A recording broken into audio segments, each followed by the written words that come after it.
It has been 150 days since the Moon began its collision course with Earth, steadily moving closer to our planet. As it approaches, the effects are already becoming catastrophic. Ocean tides are rising at an alarming rate, flooding and destroying cities worldwide. Volcanoes are erupting, earthquakes are shaking the globe, and the Moon's increasing gravitational pull is wreaking havoc on Earth's stability. But how did we end up in this dire situation?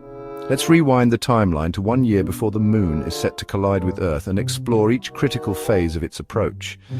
We'll examine the consequences and assess whether humanity has any chance of stopping this impending disaster. At this point, the Moon is still an enormous distance away, 384,000 kilometers or 240,000 miles to be exact. To put that into perspective, Earth's circumference is just over 40,000 kilometers, or 25,000 miles, meaning you could fit all the planets in our solar system within the space between Earth and the Moon. Despite this vast distance, the Moon is now on a direct path toward us. Initially, the changes might seem subtle. If you were standing on a beach, you might notice the waves creeping slightly higher up the shore, a small but noticeable effect of the Moon's gravitational pull on Earth's oceans. But let's pause for a moment. Why is the Moon's position so crucial to life on Earth? The Moon plays several vital roles in supporting life on our planet. For one, it helps stabilize Earth's climate, among other things. More on that later. But first, why does the Moon stay in orbit around Earth? It all comes down to gravity. The Moon travels at a speed of over 1 kilometer, or 0.62 miles per second, a velocity that would allow it to drift freely through space if not for Earth's gravitational pull. Earth's mass keeps the Moon in orbit, preventing it from escaping into the cosmos. However, if the Moon begins moving toward us, everything changes. What happens next? Let's dive deeper. Instead of having normal seasons, we could end up with very long, cold spells in places like the Sahara and extremely hot weather in areas like Canada. Honestly, I wouldn't mind the warmer weather in Canada, but what would really worry me is how the Moon's movement could drastically change ocean tides. I'll explain why that's a big deal soon.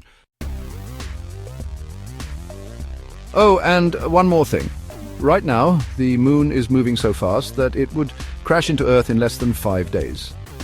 To give us a better chance to figure out how to stop this, let's slow things down and imagine we have a full year to deal with the problem.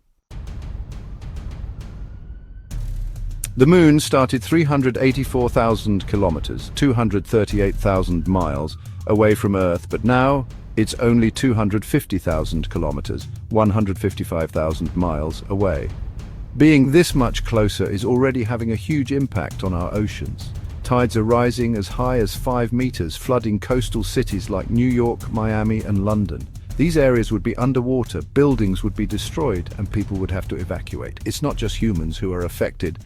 Animals like sea turtles and pelicans that live near the coast would lose their homes because of the rising water. Plus, salt water from the ocean could mix into our freshwater supplies, making them unsafe to drink. And this is just the beginning. The Moon is still getting closer, and things will only get worse. While we wait to see what happens next, you might be wondering, has anything like this ever happened before? To find out, we sent our correspondent, Rose, to investigate. This whole situation made me curious. How do we know the Moon has such a big effect on our tides? To understand that, we need to look back at Earth's history, way back to 4.5 billion years ago. Let me explain what I mean. I'm at Western University speaking with Dr. Gordon Osinski, a leading lunar researcher, to understand if something like this has happened before. He explains that billions of years ago, an object the size of Mars, called Theia, collided with Earth. This impact is believed to have formed the Moon. Evidence from Apollo mission samples shows that moon rocks are very similar to Earth's, suggesting they share the same origin. We even have moon meteorites in the lab, like one from West Africa, which shows how the Moon and Earth are connected. Now, the Moon is just 100,000 kilometers or 62,000 miles away, and the effects are devastating. Tides are reaching 30 meters or 100 feet, flooding coastal cities and destroying infrastructure. Dr. Osinski explains that the moon's gravity creates tides by pulling Earth's water toward it. Historically, tides were much higher when the moon was closer to Earth. Interestingly, the moon is currently moving away from Earth at 3.8 centimeters per year. But in this scenario, it's moving closer, causing chaos. With 100 days left, the situation worsens. Weather patterns are shifting, causing more hurricanes and storms.